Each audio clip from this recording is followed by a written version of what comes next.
ከምኒባሱ ጣራ ስር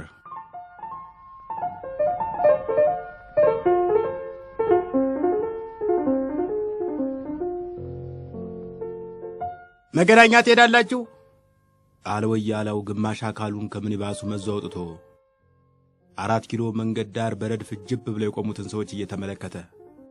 በወያላው አይን የሰው ልጅ በተቀላላው በሁለት ይከፈላል፣ ወደ መገናኛ የሚሄድና ወደ መገናኛ የማይሄድ ተብሎ። 4 ኪሎ ታክሲ መጠበቂያው ላይ ብዙ ሰዎች ይቆማሉ። ጥቂቶች ታክሲ ለመጠበቅ ይቆማሉ። ሌሎች ግን የሚሄዱበት ስለሌላቸው ዝም ብለው ከመቆም ታክሲ ጠባቂ መስሎ መቆም ሳይሻል አይቀርም ብለው ተደባልቀው የሚቆሙ ናቸው። ከሐቀኛ ቋሚዎችና ከሐሳዊ ቋሚዎች መካከል የፀሐይ መነጽር ያደረገች ወጣት ተመንጥቃ ወጣችና በተረከዛም ጫማዋ እያለች ወደ ጋቢናው በር ተጠጋች። ከኋላው ቆሞ ሲያደንቃት የቆየ የ4 ኪሎ ዩኒቨርሲቲ ተማሪ ቀልጠፍ ብሎ ቀደማትና የጋቢናውን በር ከፈተላት። ገርመም አደረገችውና ገባች። ተከትሏት ገባና ከጎኗ ተቀመጠ። ወያላው የጋቢናውን በር ዘጋ። ውጭ በረድፍ ከቆሙት መካከል አንድ አዳፋ የለበሰ ባዶ እግር ሰውዬ ወጣ። ጌታው ወደ መገናኛ እየሄድኩ ነው፣ ሳንቲም ስለሌለኝ ብሎ አንገቱን ወደ ግራ ትከሻው አጠፈ። አንገትን ወደ ግራ ትከሻ ማጠፍ ተባበረኝ ማለት መሆኑን የሚያውቀው ወያላ ወደ ሾፌሩ አየ። አስገባው አለ ሾፌሩ። ባላዳፋ ጨርቁ ሰውዬ ወደ ምኒባሱ ዘው ብሎ ገባና ወንበሩን ትቶ ከጎማው ጀርባ ቁጢጥ አለ። ወደ ጋቢናው የገባችው ልጅ ተማሪው ሊያወራት ሲያቆበቁብ ስላየችው እድል ላለመስጠት አቀርቅራ ስልኳን ትነካካ ጀመር። ሞባይሏ ሳታስበው አክስቷ ዘንድ ደወለባት። አክስቷ ስልካቸውን በፍጥነት አንስተው አዲስ ጋቢ መግዛታቸውን፣ ትላንትና ሌሊት በሕልማቸው ነጭ እንጀራ ሲበሉ ማደራቸውን ተረኩላት።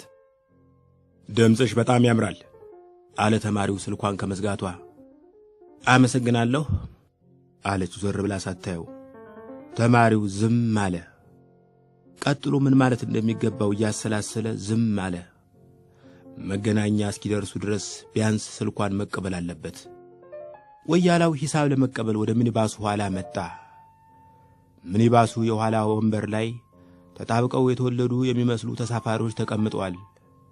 መጀመሪያ ጠና ያለች ወፍራም ሴትዮ አለች። ቀጥሎ የወፍራሟ ሴትዮ ግራ ክንድ የሚመስል ቀጭን ሰውዬ ፊቱን በጋዜጣ ጋርዶ ተቀምጧል። ቀጥሎ በቀኝ ብብታቸው ከዘራቸውን በግራ ብብታቸው የተቆለመመ ትንሽ ልጃቸውን ያቀፉ ሽማግሌ ይታያሉ። ቦታው ስለጠበበ በሚኒባሱ ውስጥ የግራ እጅ ማስቀመጫ የሚሆን ትርፍ ቦታ ስላልነበረ ልጅየው ግራ እጁን በመስኮት ለማውጣት ተገዷል። የኋለኛው ወንበር አፈጣጠሩ 4 ሰዎች እንዲቀመጡበት ነበር። አሁን ግን ሽማግሌው የያዙትን ከዘራ ጨምሮ 5 ተሳፋሪዎች ተደርድረውበታል። ወያላው ገንዘብ ሲቀበል ቆይቶ ሽማግሌው ዘንድ ሲደርስ ሽማግሌው አመዳም 5 ብር ዘረሩለትና የኔን ቆርጠህ መልሱን ወዲህ በል አሉት። የልጁስ ሲል ወያላው ጠየቃቸው። ልጁ ለምን ይከፍላል? ገና ትንሽ ልጅ አይደለም እንዴ? አሉ ዕድሜውን ለማረጋገጥ የፈለጉ ይመስል ወደ ልጃቸው ዞረው። ቀጠሉና እኔ ባደግኩበት የመከራ አስተዳደግ ልጅ አድርግም ብዬ የተመጣጠነ ምግብ እያበላው ስላሳደግኩት ትልቅ መሰለኝ እንጂ ሐምሌ 12 ሲመጣ ነው ገና 10 የሚሆነው አሉ። ፋዘርየኛ እኮ ልጁን እንጂ ዕድሜውን አንጭ ነው፣ ዕድሜው ምን ይሰራልናል አለ ወያላው። ተሳፋሪዎቹ በከፊል ሳቁ። ከኋላ ወንበር ቀጥሎ በሚመጣው ወንበር ላይ አንድ ጠጅ የሚተነፈስ ሰካራም ተሳፋሪ ተኝቶ ነበር። በሳቁ ድምፅ ባኖ ከተነሳ በኋላ አይኑን አድቅቆ ዙሪያ ገባውን ቃይቶ ሲያበቃ እንዴት ነው ነገሩ ብሎ ተንተባተበ። እንዴት ነው ነገሩ? የቅድሙ ሹፌር መላጣ ነበር፣ ያሁኑ ጸጉር አለው። ይሄ እንግዲህ ምንድን ነው? ወይ ተኝቼ ሳለ ወደ ሌላ ሚኒባስ አዛውራችሁኛል፣ ወይም የቅድሙ ሹፌር ተባሯል። ይሄን ጉዳይ የሚያብራራልኝ አለ አለና ማብራሪያውን ሳይጠብቅ ከፊት ለፊቱ ካለው መደገፊያ ላይ ተዘንብሎ ያንኳርፍ ጀመር። ጋቢና ውስጥ ያለው ተማሪ ልጅቱን ወደ ጎን ጨርፎ ተመለከታት። መነጽሯ ግማሽ ፊቷን ሸሽጎታል። ዓይኗን ለማየት ጓጓ። የት እንደምትሄድ ለመገመት አልተቸገረም። ከፍቅረኛዋ ጋር ቀጠሮ ይኖራታል። ብዙ ጓደኞቼ ስትናገሪ ድምፅሽ የአንጀሊና ጆሊን ይመስላል ይሉኛል አለች ልጅቷ አሁንም ዞራ ሳታየው። ተማሪው ከጥቂት ደቂቃ በፊት በድምጿ ላይ አስተያየት መስጠቱ ትዝ አለው። ልክ ነው ግን አለ አንጀሊና ጆሊ ማን እንደሆነች ለማስታወስ እየተጣጣረ። ግን ያንቺ ድምፅ ተሰቢት ኦሪጂናል። አንጀሊና ጆሊ ማን ናት? አለ በልቡ። ጋዜጠኛ፣ ተዋናይት፣ ሞዴል? ከዚህ ጋር የተያዘ ጥያቄ እንዳታነሳበት ስለፈራ ሾፌር ሬዲዮን አይሰራም አለ ወደ ሾፌሩ ዞሮ። ሾፌሩ መሪ ባልያዘ እጁ ሬዲዮኑን መጎርጎር ጀመረ። አንተ ከአንጀሊና ጆሊ ምን ትወድላታለህ ስትል ጠየቀችው። እየፈራው አልቀረም። ያልሰማ መስሎ ከፊት መስታወት ላይ ያለውን የስዕል ቅሪት መመልከት ጀመረ። መስታወቱ ላይ የመልአክ ይሁን የወፍ በውል ያልታወቀ ከዋናው አካል የተጎረደ የክንፍ ምስል ይታያል። ከአንጀሊና ጆሊ ምን ትወድላታለህ አለች ልጅቱ በድጋሜ። በመጀመሪያ ለሙያ ያላትን ክብር ወድላታለሁ አለ ተማሪው በደፈናው። ከዚያ ለቀጣይ ጥያቄ ጊዜ ላለመስጠት በነገራችን ላይ መነጽርሽ በጣም ያምርብሻል አላት።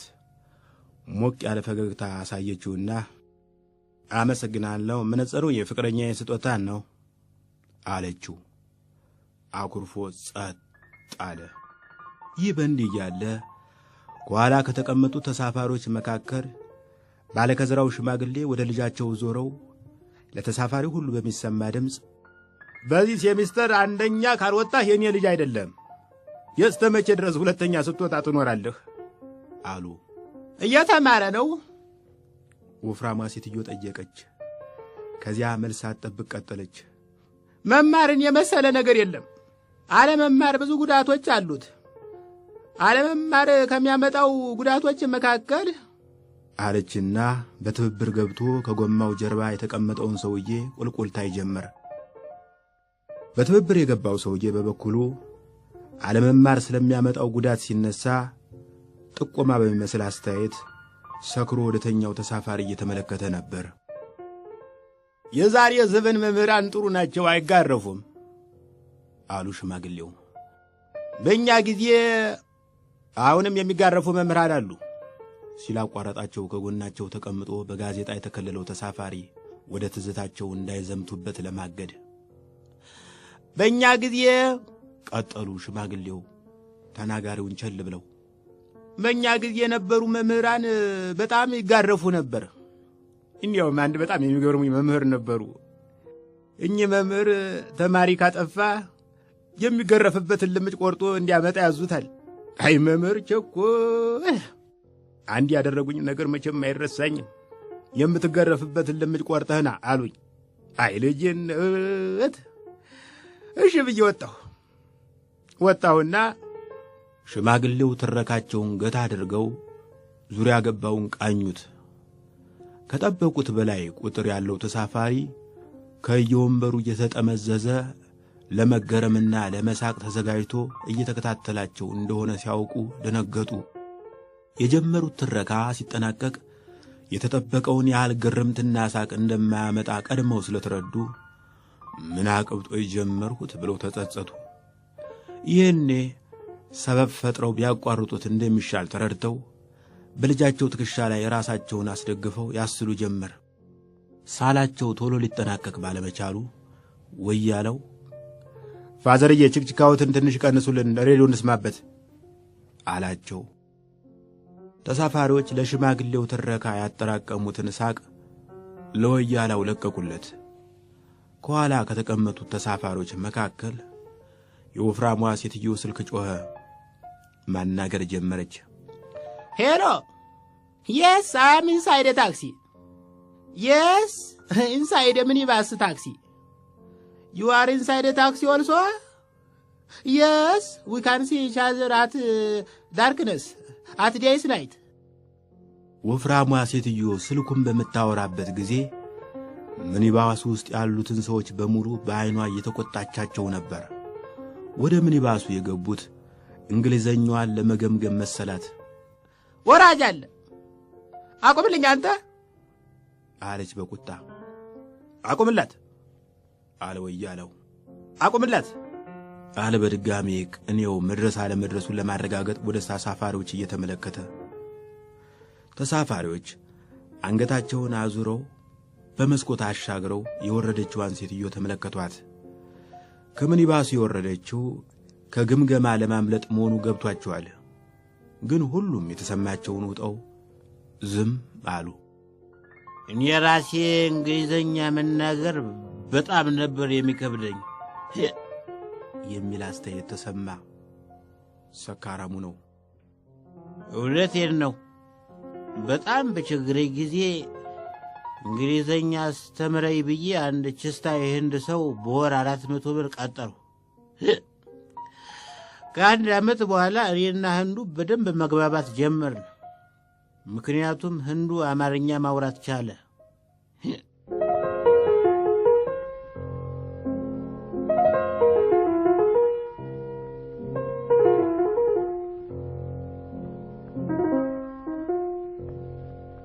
ጋቢና ውስጥ የተቀመጠው ተማሪ በልጅቷ መልስ ኩም ብሎ ጸጥ ብሏል።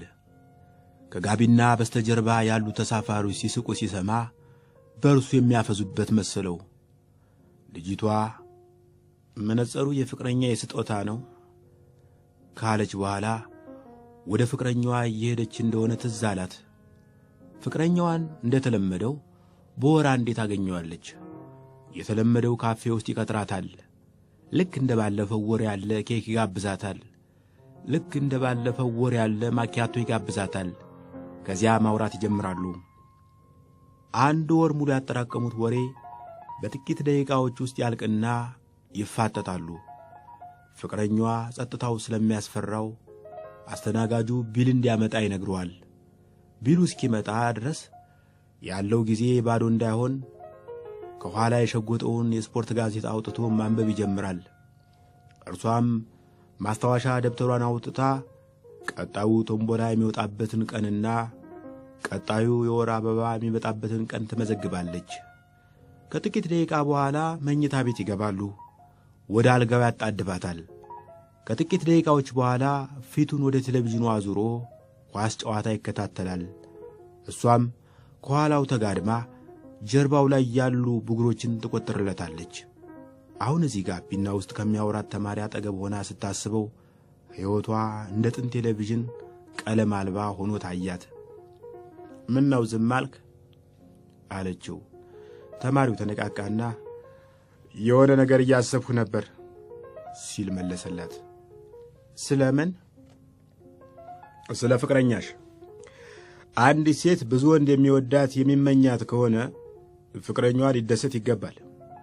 ቆንጆ ፍቅረኛ አለችኝ ግን እኔ ብቻ ልውደዳት የሚል አፍቃሪ አሪፍ ሙዚቃ ደርሻለሁ እኔ ብቻ ሳዳመጠው እኖራለሁ ከሚል ሙዚቀኛ ጋር ይመሳሰልብኛል።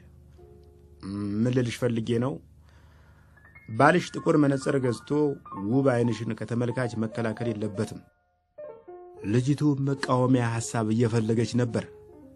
ግን ጋቢና ውስጥ ያለው ሬዲዮ ባለፈው ሳምንት የተከበረው የቅዱስ ቫላንታይን ቀን ብሎ የመቃወም ፍላጎቷን አሟሸሸው። አጠገቧ ቁጭ ያለው ተማሪ ስለ ፍቅር እንዲያወራት እሷም ዝም ብላ እንድትሰማው ፈለገች። ተማሪው ተበረታቶ ሊቀጥል ሲዘጋጅ ከኋላ ተሳፋሪዎች አንዱ ቅዱስ ቫላንታይን ብሎ ነገር የለም፣ ጌታ ኢየሱስ ብቻ ነው ቅዱስ አለ። እስካሁን ሳይታይ የቆየው አጭርና ቀጭኑ ተሳፋሪ ነው። ወያለው አጭሩንና ቀጭኑን ሰውዬ ሲመለከት ሥጋ የነፍስ ማደሪያ ነው የሚለው ስብከት ትዝ አለው። ነገሩ እንዲህ ከሆነ የዚህ ሥጋ አልባ ሰውዬ ነፍስ በረንዳ ዳሪ መሆን አለባት ብሎ አሰበ። ሾፌሩ ወደ ኋላ ዞሮ እመብርሃን ታማልዳለች አለ።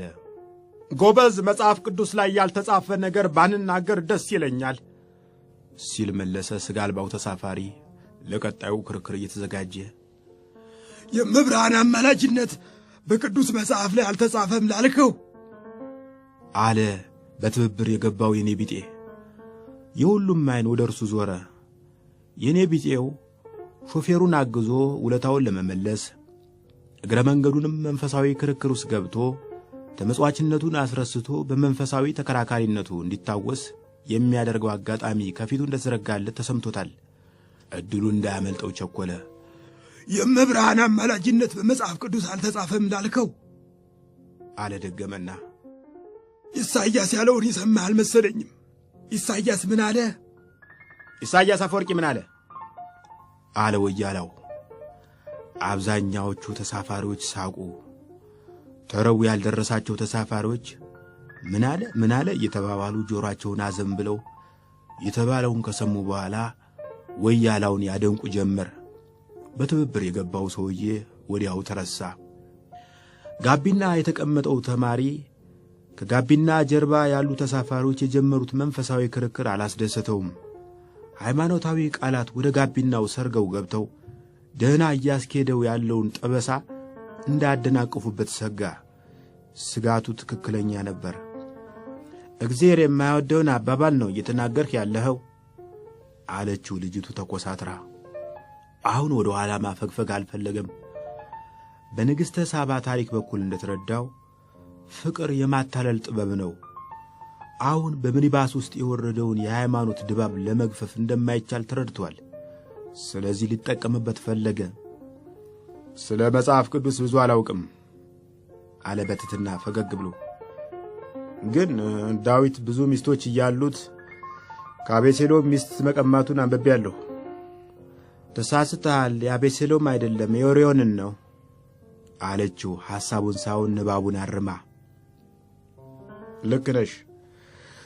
በዚያ ላይ በየትኛውም መጽሐፍ ቅዱስ ላይ ስልክ መለዋወጥ አልተከለከለም። ስልክሽን ንገሪኝ። ሳታቅማማ ስልኳን ነገረችው። በምትኩ የእሱን ስልክ ነገራት። በሴት ስም መዘገበችውና ከምኒባሱ ወረደች። ከወረደች በኋላ ዞር ብሎ አያት። እየራቀች ስትሄድ የበለጠ ውብ ሆነችበት።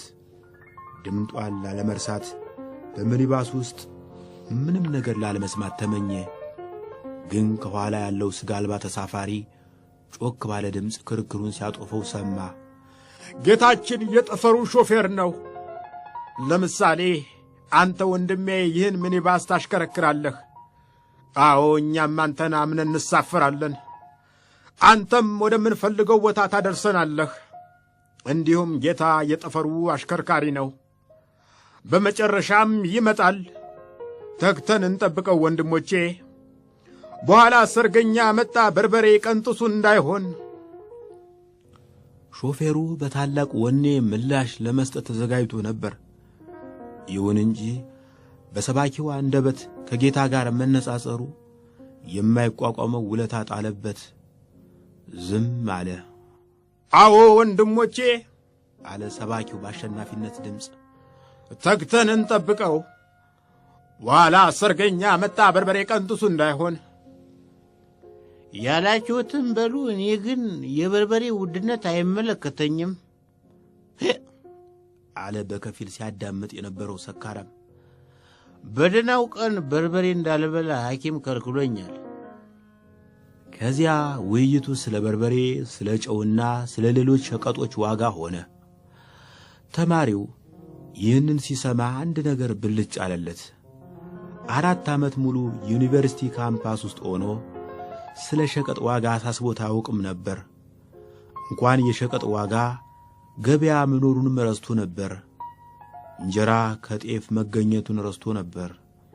4 ዓመት የቆየበት ዩኒቨርሲቲ የእውቀት ቦታ ነው። በሌላ በኩል ግን ከውጭ ያለውን ዕውቀት የሚያግድ ቅጥር ውስጥ ታጎሮ እንደኖረ ገባው። የኔ ስህተት አይደለም አለ በልቡ። ከምኒባሱ ወረደ፣ ከሐሳቡም ወረደ። ከዚያ ሌላ ወደ ግቢው የሚመልሰው አውቶቡስ መጠባበቅ ጀመረ።